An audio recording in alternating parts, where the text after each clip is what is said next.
Welcome to a new edition of the Neon Jazz Interview Series with legendary jazz bassist, composer, arranger, conductor, producer, and educator, a very busy man, John Clayton. He grew up in L.A., and in 1969, at the age of 16, he enrolled in bassist Ray Brown's jazz class at UCLA. That would prove huge into his leap into jazz. He spoke to Neon Jazz about his latest 2016 CD, Soul Brothers, with the Clayton Brothers. After he graduated from Indiana University School of Music with a degree in bass performance in '75, he would go on to tour with Monty Alexander's Trio. Then he spent time with the Count Basie Orchestra, the Amsterdam Philharmonic Orchestra, and in the mid-'80s he set up the Clayton-Hamilton Jazz Orchestra. And that has been a mainstay in his life.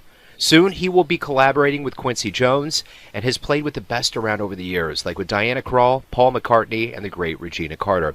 Please get to know John and dig this interview, my friends. Hey, John, thank you for taking a little time out for me today. I appreciate it.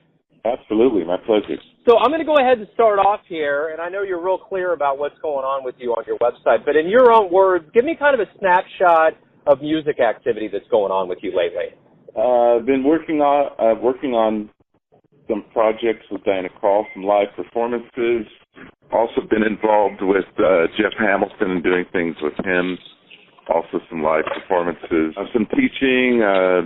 The Lincoln Center Jazz Orchestra was in town recently, and they kind of asked Jeff Hamilton and me to help them out with some teaching, with some pedagogical things, and got to sit in on their performance. So, you know, my life is full of a variety of things. I mean, this next week we'll be celebrating the world of Quincy Jones, so I'm kind of heading that up. The Monterey Jazz Festival, we kind of did the same thing. We had a really great Quincy Jones celebration that Christian McBride, people like Hubert Laws and Dave Grusin and myself were involved in. So just my life is sort of, in terms of what I do, all over the map, which is just the way I like it. The one thing that's kind of ever-present on your radar is your 2016 album, Soul Brothers, with the Clayton Brothers. Talk to me a little bit about this album. How do you feel about it in the afterglow? I feel good about it because every album I do is an example of my fantasies and my expression, and in this case, our collective expression at the time.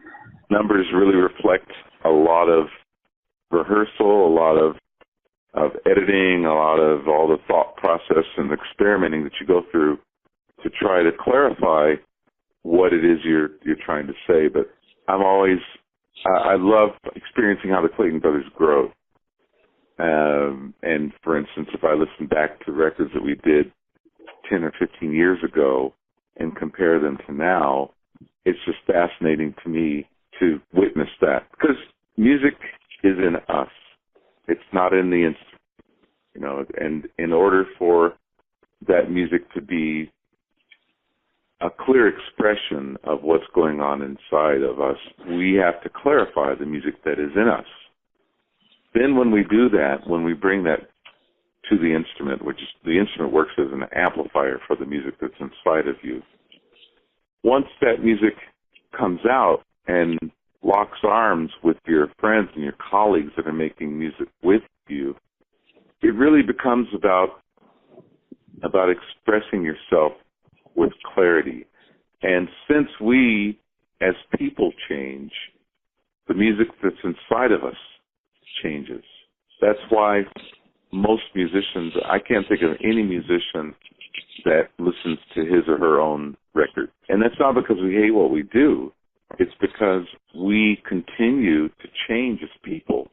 And that change requires that we always look toward the future and toward future expressions and really kind of embracing who we are right now, not who we were a year ago or 2 years ago or 10 years ago. We don't mind playing songs that we've done many years ago, but that's only a part of the picture. Absolutely. Well, I'm going to depart the ever-present right now and kind of go back in your history. You grew up in L.A., correct? Yes. Talk to me about your childhood and how you got not only so interested in music, but more specifically jazz. Well, I grew up in Venice, California. It was a great neighborhood, a great place to grow up. I love the beach. I love the ocean. promotion. But also we had a great high school music director. His name was Bill Paney, and he introduced us to a lot of great jazz.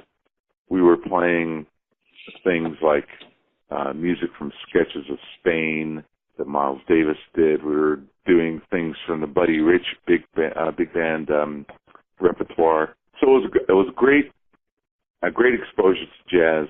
Around that same time, I found out about a class that Ray Brown, the great bass player, was teaching at UCLA as an extension course called Workshop in Jazz Bass. I stopped my classical lessons that I had just started so I could save $65 and enroll in this course.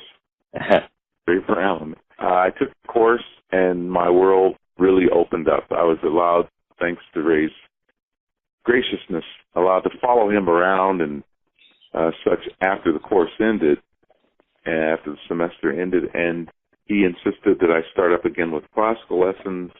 He also got me electric bass lessons. I was playing electric bass also at the time with Carol Kay. That was sort of my environment. I did gigs around LA as a teenager, as a first, second year college student. I was introduced via Ray Brown to Henry Mancini and became the bass player for his new TV series, and all that kind of thing was going on. But then my classical teacher said, "We got to get you the hell out of here. You're not practicing enough. You're not focused enough. You're doing too many gigs. You really need to learn how to play the bass."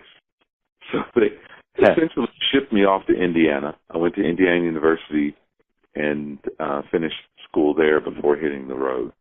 So that kind of was my upbringing. LA was a great place to grow up, hearing great jazz musicians like Benny Carter and Quincy Jones and, of course, Ray Brown, Gerald Wiggins, Teddy Edwards, Gerald Wilson, on and on. It was just amazing music all around me.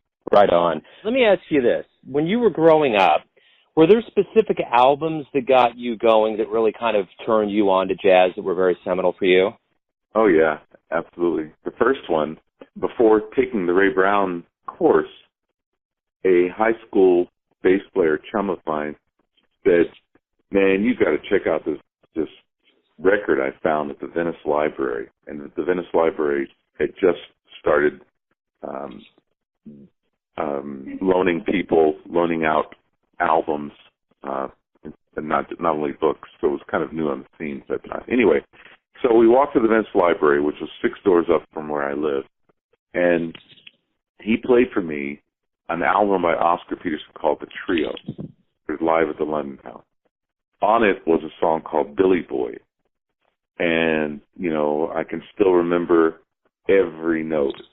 Oscar Peterson starts out with ba-da-ba-da-da-da-da-da-da, and Ray Brown goes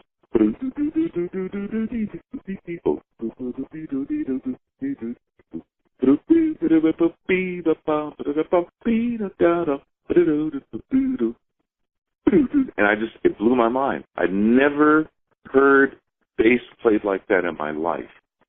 Yeah. And that's when I asked my then classical teacher if he'd ever heard of Ray Brown, and he said, "Yes, I have. Of course, he's a friend of mine." And forgot the letter from Ray Brown stating, "Dear Mr. Siegel, would you please tell your students about a class I'm teaching at UCLA called Workshop in Jazz Bass," and that was my last classical lesson with that teacher. So that album, The Trio, turned my life around. Thereafter, other Oscar Peterson albums really opened me up, but other things like Miles Davis records, the Something Else, Cannonball Adderley, Miles Davis, was one of the important records for me. Hearing Sam Jones, hearing Paul Chambers, those were bass players that were on records, the Workin', Steamin', Cookin', Workin', all those records really had a deep effect on me, as did things by Ahmad Jamal, which introduced the great Israel Crosby bass playing to me. So that's kind of a handful of albums and artists. Of course, there are many more, but those are some of the beginning ones. So as you touched on with Ray Brown, you know, in 16, you go and take a class at UCLA. Was it kind of a foregone conclusion that you were going to get into jazz after that point, or did you have other dreams of what you were going to do with your life? I actually thought I was going to be a chef. I was kind of looking into studying for that, but music was going on at the same time. And when I found out in my my naive youth that, you know, the books that I was reading on what life as a chef was all about indicated that you'd have to spend a year working on salads, for instance. And I thought, oh yuck, I'm not going to do that. So I was already doing music, so I just so that I really was kind of torn between that, and then when the chef focus kind of took a back seat and the music came forward, then right about age 18, I remember being in a jazz club in Los Angeles called Dante's.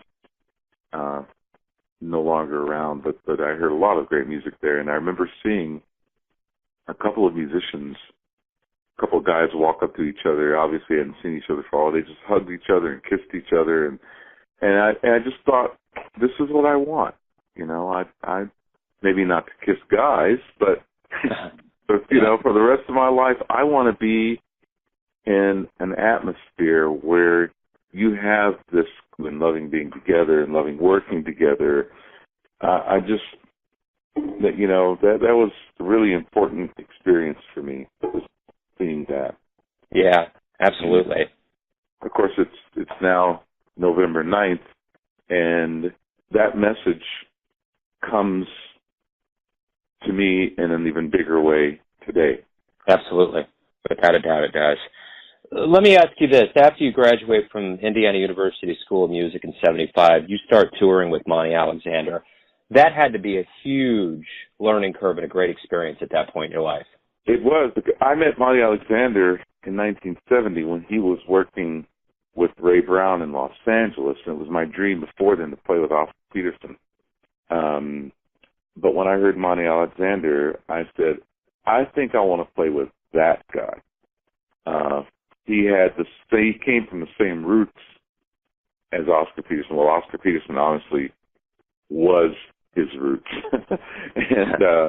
but he had something else. He had other things. He brought the Jamaican thing into the music and so many other things. So that was now my new focus. And I remember we jammed together at that time, and he asked me to join his trio. I said, well, I've just finished high school, and I've got to go to college. He said, how long will that take? I said, 4 years. And he said, I'll wait. And when I finished school at Indiana University, and it took 5 years, by the way, Monty and I had stayed in touch, and it just so happened that when I graduated, his bass player was leaving in 2 weeks. And he asked me, do you know any good drummers? And I had met Jeff Hamilton at Indiana University, and I said, I sure do. So that's kind of how that trio was born. And we did have an intense learning curve, but we also had a lot of time together. The first year that we worked together, we were on the road 50 weeks. We loved it. We were just fresh out of school, young and eager. We were now traveling the nation, traveling the world, seeing the world and getting paid for it and making music. It was ideal. So it was a wonderful music making and learning situation. It still is. We still get together for reunion concerts. Well, then from there you move on to the Count Basie Orchestra, and that had to just be a continuation of that learning curve. That's true. I'm one of the people I neglected to mention whose records I was listening to as a youngster was Count Basie. In fact, to be honest, I connected with Count Basie's music before I connected with Duke Ellington. I mean, in the beginning as a kid, I did not get Duke Ellington. I thought, gosh, it sounds sloppy to me. It sounds out of tune. I don't understand. Why is everybody so excited? Luckily, I eventually got it, and Duke Ellington ended up having a huge impact on my music, still does. But joining Count Basie, I listened to Count Basie's records, played along with them, and after 2 years with Monty Alexander, I knew that another one of my dreams, because one of my dreams was to play with Duke Ellington, but he died when I was in college. My other dream was to play with Count Basie. And, none of us are getting any younger, nor was he, and I just thought, gosh, I wonder if there's a chance. And I called Ray Brown. I knew that Ray knew Count Basie, and the next day I was talking to Count Basie, who, luckily, his bass player was leaving in 2 weeks. So I told Monty Alexander, he gave me his blessing, and I joined Count Basie's band. And that's really where a lot of changes happened in my life that would kind of dictate the direction that I took thereafter, with writing, with leading a jazz orchestra, with conducting. All those things stem from my 2 years with Count Basie. Well, and that was carried on when you were with the Amsterdam Philharmonic Orchestra, and then you were an instructor at the Royal Conservatory, The Hague. What is it about the orchestra concept that really sunk in at that point that made you want to pursue that, not only as an active participant, but as an instructor as well? Well, I've always loved classical music, and there was never a divide when I was growing up. You played a certain way when you played Bach and Mozart, and you played a certain way when you were playing Monk and Dizzy Gillespie. So, whatever the music required, whatever the music needed, you just did it. And it all sounded so good to me that I wasn't hung up on separating. So that was a great upbringing. When I moved to Holland to just sort of explore the life there, also to be with my then girlfriend, now wife, I knew there was a big scene in Holland that had a lot of jazz, a lot of classical music, a lot of music, a lot of opportunities. I told a drummer friend of mine that I was hoping to play solos with orchestras if the occasion would ever arise. And he said, "Oh, I've got friends in that world. I'll keep my ears open." So he called back one day and said, "Hey, I just found out there's a solo position open in the Amsterdam Philharmonic."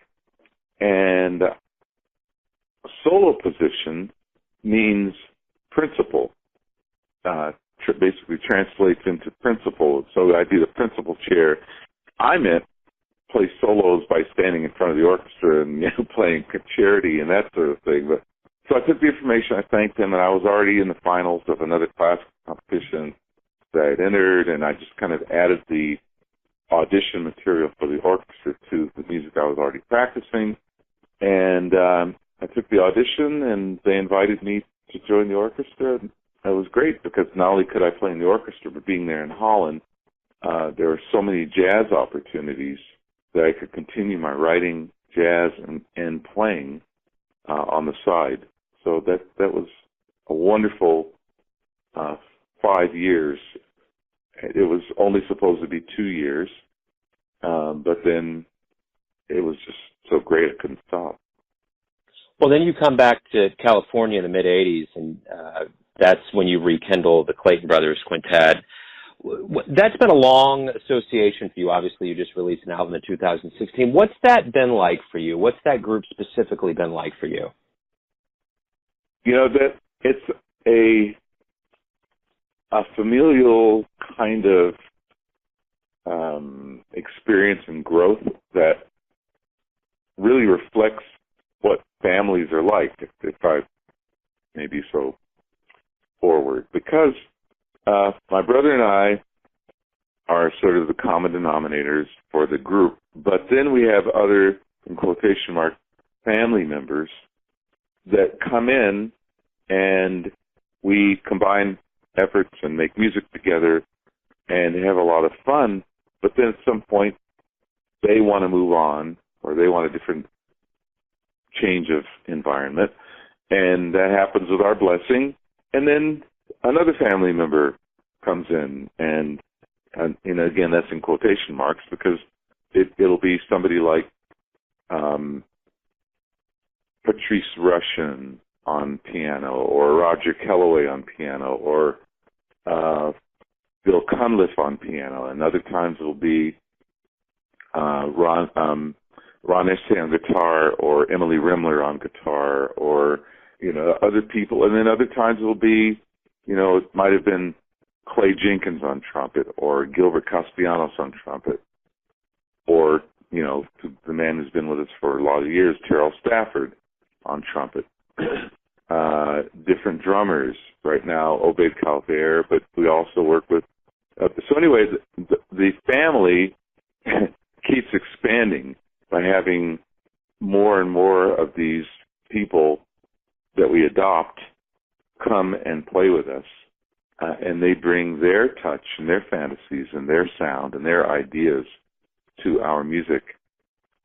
So that's kind of how my brother and I have experienced and view the Clayton Brothers.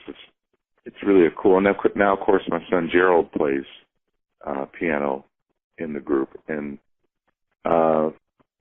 it's really fun to have him there because he's been contributing more and more compositions and arrangements to the band, and it's really great to hear his fantasy compositionally and arrangement-wise.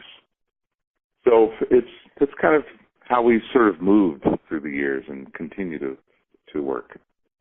Well, and you collaborated so much over the years with Diana Krall, Sir Paul McCartney, Regina Carter, all over the place. What has it been like to be in a collaborative environment with huge people like that in the industry? What have you learned from them? I've learned that the common denominator, music, brings everybody to a very humble place.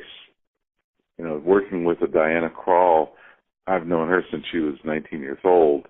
But, she's now with all of her success and stature, as soon as we play music together or even when we talk, she's still this wonderful human being. Paul McCartney, being in the studio with him, it was really cool to have him, to gather around him at the piano and have him play a chord. Say, I don't know what this is called, but this is the sound I'm looking for.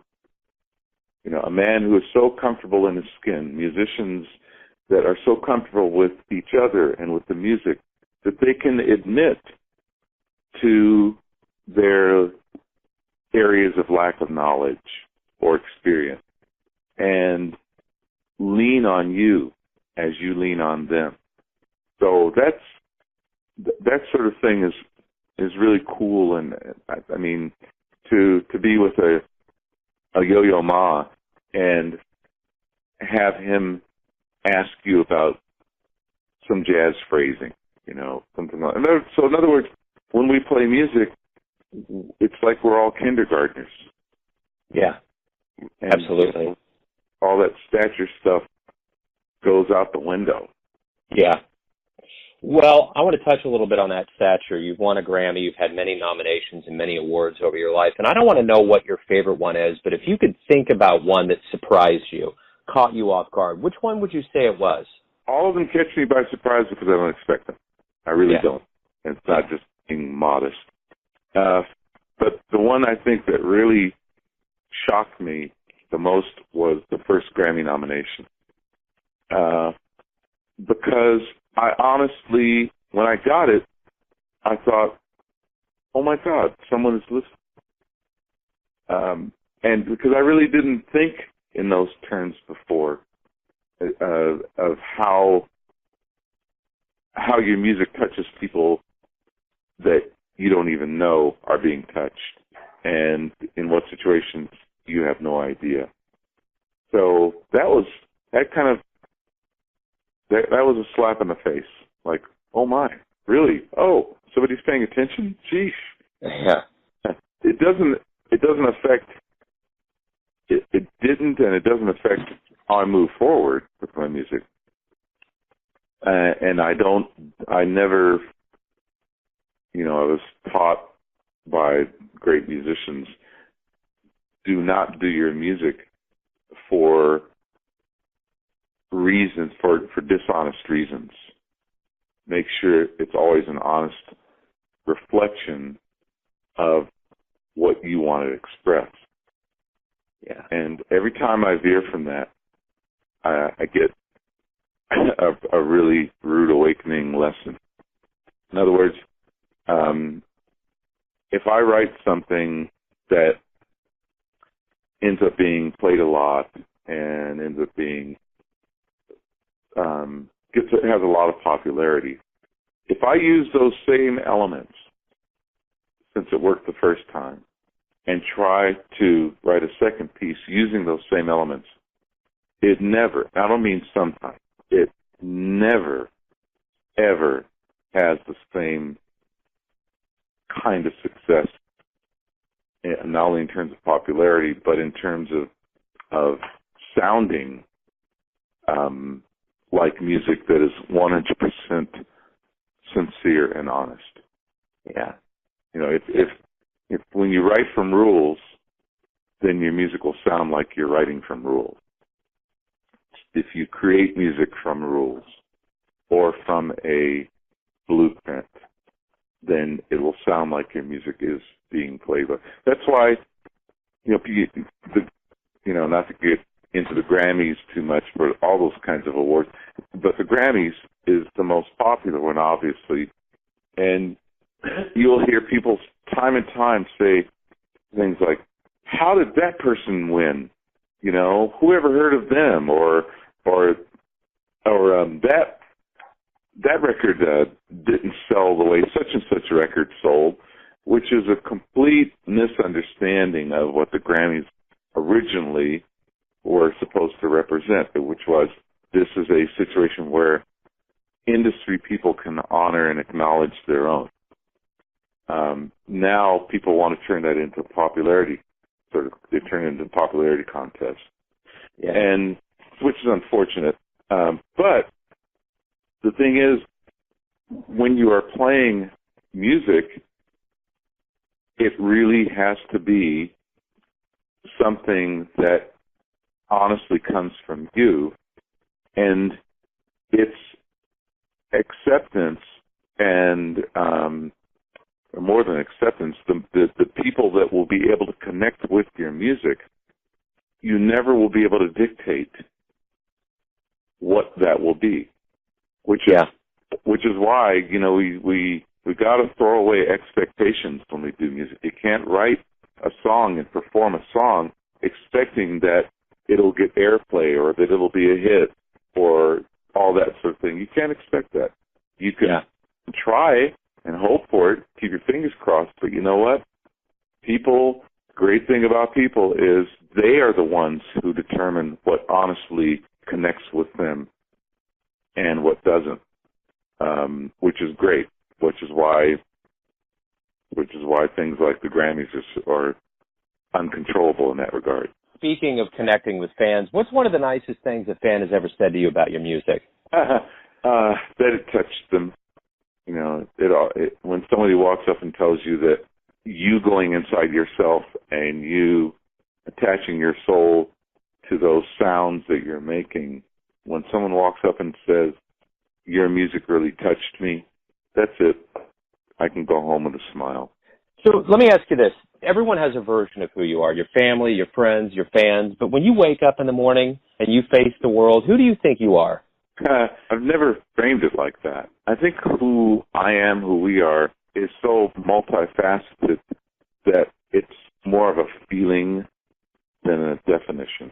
I can't definitively say, in my mind at least, this is who I am, because who I am changes.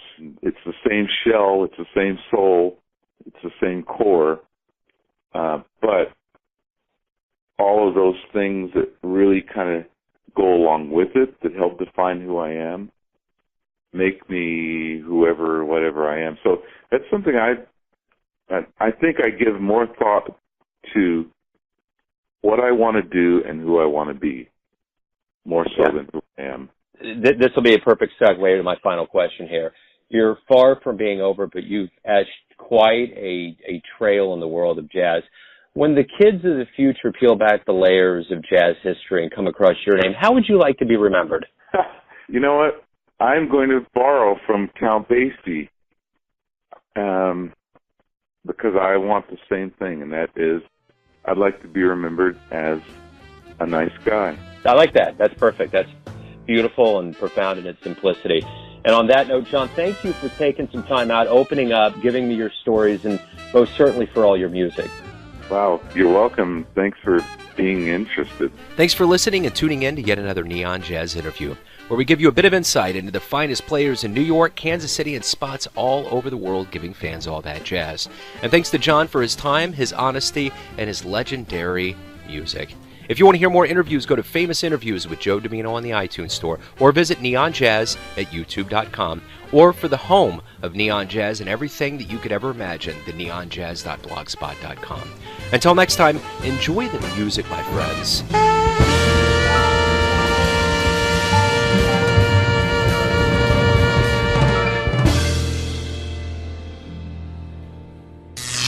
Neon Jazz.